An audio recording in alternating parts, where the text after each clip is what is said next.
తెలంగాణలో పంటలు ఎండిపోతున్నాయని రైతులు దండలాడుతుంటే ప్రతిపక్షాలు జిల్లా జిల్లా తిరిగి మీటింగులు పెట్టి నీళ్ళు ఇయ్యాలి అంటున్నారు. అట్లనే హరీష్ రావు సారు పాత వరంగల్ జిల్లాకు పోయిండు. మరి అక్కడ ఏం మాట్లాడిండు ఒకసారి అరుచుకుందాం పాండి. అందరికి పెట్టుకోవాలనా? రోజు రోజు కొత్త కొత్తవి వస్తున్నాయి. అవును సార్, టెక్నాలజీ పెరిగిపోతున్నది కదా, చిత్ర విచిత్రం అవుతున్నది దునియా.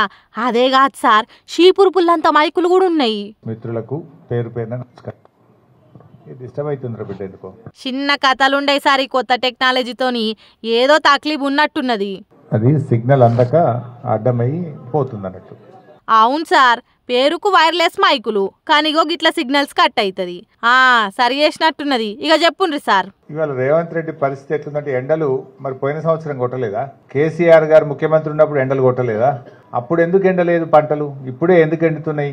అది కూడా మీరే చెప్పుండ్రి సార్. అంటే రేవంత్ రెడ్డి గారు పాలన చేతగాక ప్రకృతిపై నిందలు వేస్తున్నాడు, ప్రతిపక్షాల మీద నిందలు వేసి తప్పించుకోవాలనుకుంటున్నాడు. ఇది కాలం తెచ్చిన కరువు కాదు, రేవంత్ రెడ్డి తెచ్చిన కరువు. ఇది ఏంది సార్ ఒక్కసారే అంత మాట అన్నారు?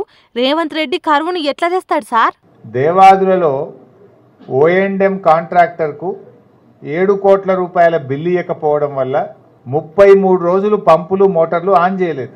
33 రోజులు ఒకవేళ పంపులు మోటార్లు ఆన్ చేసి మన రిజర్వాయర్లన్నీ నింపి పెట్టుకుంటే ఇవాళ ఈ కరువు వస్తుండేనా?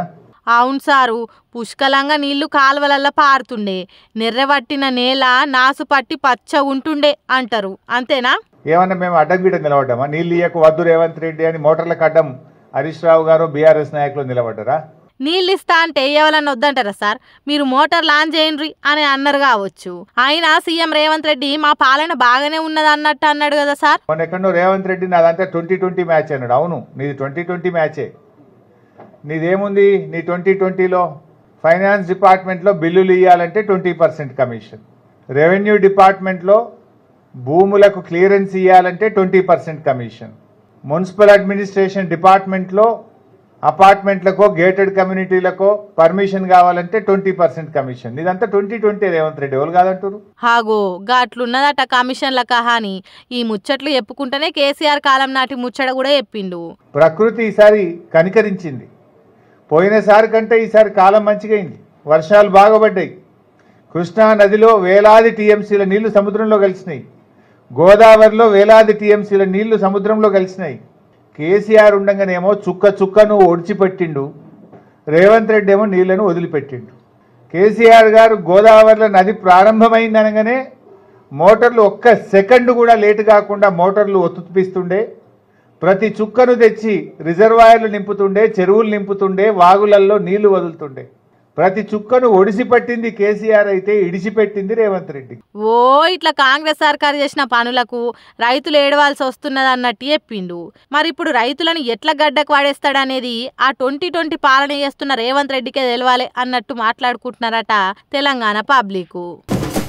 మాకు ఈ హామీలు రాలేవు, ఆ హామీలు రాలేవు అని పబ్లిక్ ధర్నా చేస్తుంటే ఇన్ని దినాలు చూసినాం గానీ ఇప్పుడు లెక్క తారుమారైంది. గీడ అధికారులు ధర్నాకు దిగిండ్రు. మళ్ళీ ఎందుకు ఏం కథ అనేది పురాగర్చుకుందాం పని.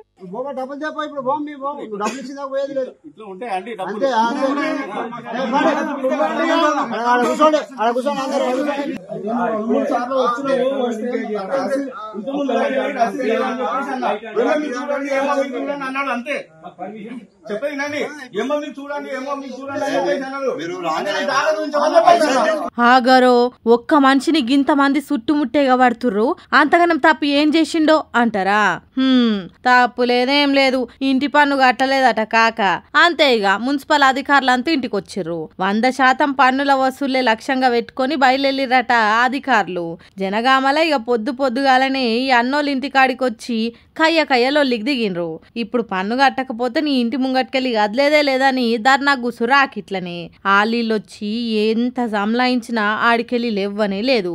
మరీ ఇంత మొండితనం పనికిరాదు సార్లు. ఓ 2 రోజులలో కట్టాలని బెదిరించి పోయినా ఓ లెక్క పద్ధతి ఉంటది గాని ఉన్నట్టుండి పైసలు తెమ్మంటే యాడికెళ్ళి తెస్తాడు? ఒకవేళ తన పైసలుంటే మిమ్మల్ని ఇంటి దాకా రప్పించేటోళ్ళ జర అందరి పరిస్థితి అర్థం చేసుకోరని ఆడకట్టోళ్ళంతా మొత్తుకుర్రు.